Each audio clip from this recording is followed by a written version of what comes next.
In late October of 2021 I decided to see Halloween Kills in theater, which was one of the best theater experiences of that year. What made this movie great for me was the ending, arguably the first one since the very first movie to actually make my skin crawl. Well, okay, some of the sequels came close. We'll get to that. But for now, let me remind you of the impact original ending had in 1978. Spoiler alert, of course. The late 1970s saw the transition from the likes of Italian giallo and German creamy to slashers. Two crucial films from 1974 made slasher survivable genre, The Texas Chainsaw Massacre and Black Christmas.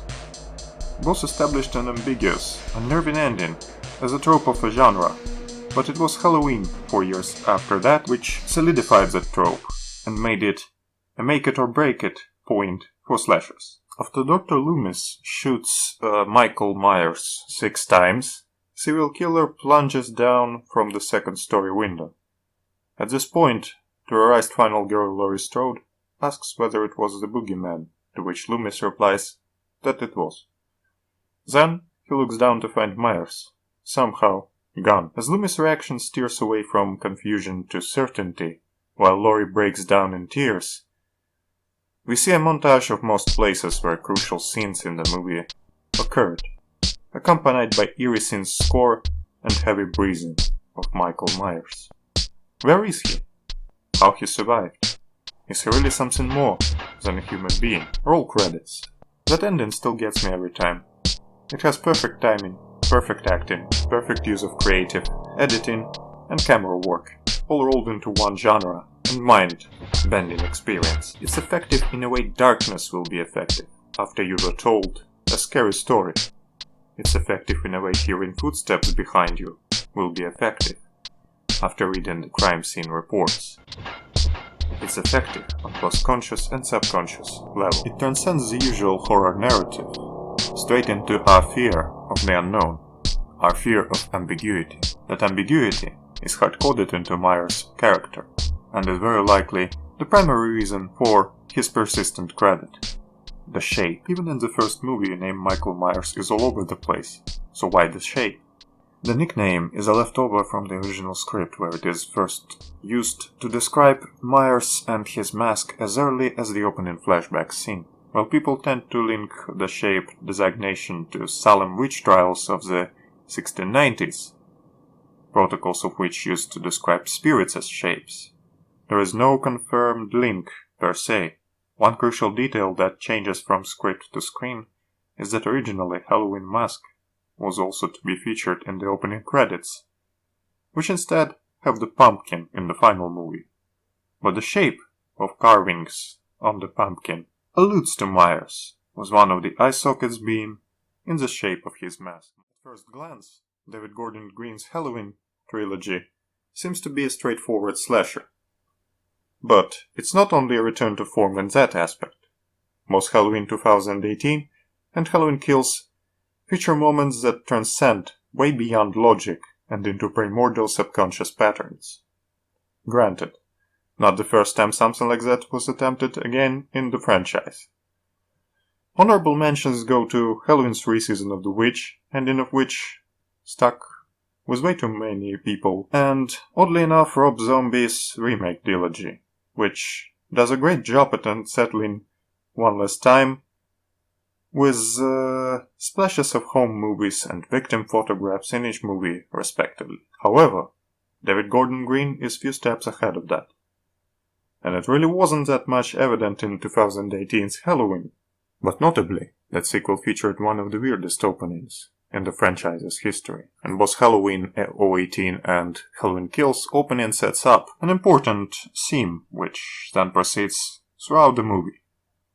In case of the former, it is why exactly Michael does not speak, and whether it is even possible to make him to. A podcaster tries hard to evoke any word from Michael in the asylum, but to no avail. Dr. Sartain practically kills for it and begs Michael to say something in his final moments, but has no success whatsoever, or does he? In the opening there is an eerie moment when other patients seem to be affected by Michael, despite his stance barely shows movement, let alone emotion. David Gordon Green unconventionally cuts mid-word, interrupting "say something" with title card and then music. Instead of speech, Dr. Sartain gets an equally abrupt head stomp, which, if I might say so, foreshadows the effect Halloween Kills had on me, personally. 2021's sequel to sequel has another important question people ask about Myers. Why he is so attached to staring out the window at his decrepit house, and what is that he even observes exactly.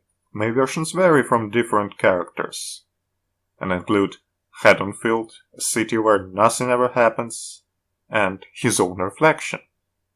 However, ending of the movie subtly and eerily answers the conundrum with the very last shot.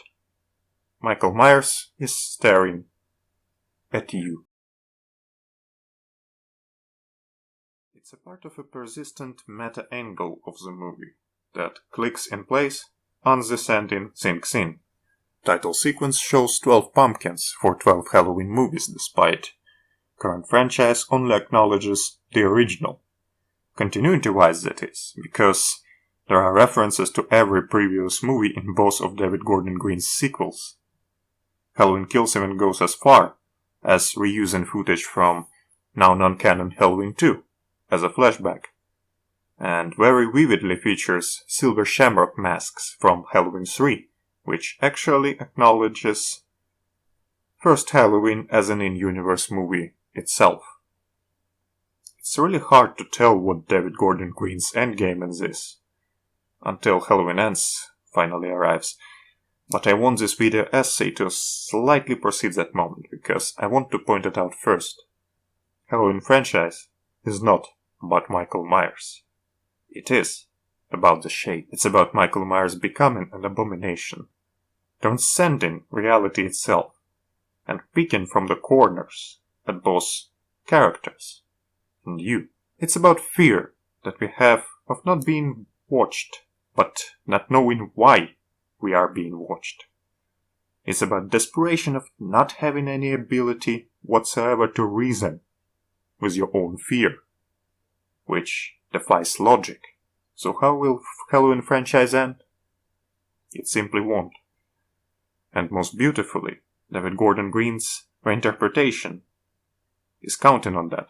It rejuvenates the 40 years old boogeyman in order to make the audience look him in the eyes as directly as never before. And that indeed really says something.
Well, that's the story. So, if you feel a cold stare when seemingly no one is watching, or It feels like somebody's following you. Before you call the police, turn on all the lights. Check your knives and the kitchen cupboards. And arm yourself with a coat hanger, because you never can tell. There might just be a shape in your house.